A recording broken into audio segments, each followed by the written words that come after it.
Shiv Sena UBT के प्रमुख उद्धव ठाकरे ने किसानों के हित में महाराष्ट्र सरकार से मांग की है। उद्धव ठाकरे ने कहा है कि उन किसानों को तुरंत मुआवजा देना चाहिए जिन्हें बारिश की कमी के कारण फसल का नुकसान हुआ है।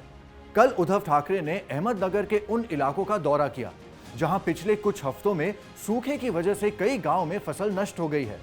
ठाकरे ने सीएम एकनाथ शिंदे पर भी निशाना साधते हुए कहा कि सीएम शिंदे हेलीकॉप्टर में अपने खेत जा सकते हैं, लेकिन उन्हें उन इलाकों में भी दौरा करना चाहिए जहां किसानों को फसल का नुकसान हो रहा है। एनसीपी पार्टी में हुए बंटवारे को लेकर शरद पवार गुट ने निर्वाचन आयोग में पार्टी के नाम और निशान के मुद्दे पर अपना जवाब दाखिल कर कहा कि पार्टी में कोई दो फाड़ नहीं है।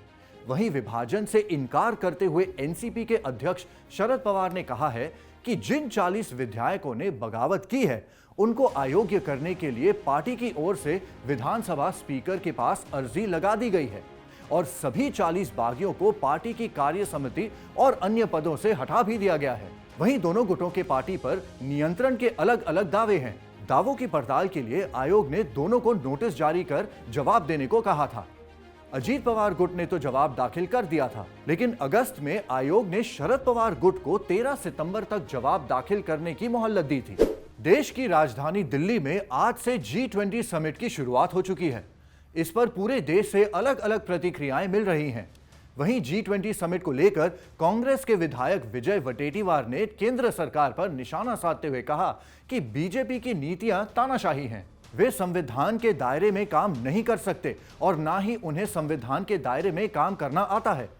G20 सम्मेलन में विपक्ष को आमंत्रित नहीं करने पर उन्होंने कहा कि यदि देश में विपक्ष है तो उसे आमंत्रित किया जाना चाहिए था और उनको सम्मान भी देना चाहिए था। मुंबई के अंधेरी ईस्ट में एक बिल्डिंग में आग लगने की वजह से अफरा तफरी मच गई। आग लगने की वजह से तकरीबन 40 से 50 लोग फंस गए थे। जानकारी मिलने के बाद फायर ब्रिगेड की टीम मौके पर पहुंची और लोगों को सुरक्षित बाहर निकाला। हालांकि घटना में किसी के हताहत होने की कोई खबर नहीं है। आग लगने की मुख्य वजह शॉर्ट सर्किट बताया जा रहा है। घटना स्थल पर दमकल की गाड़ियां अभी भी मौजूद हैं।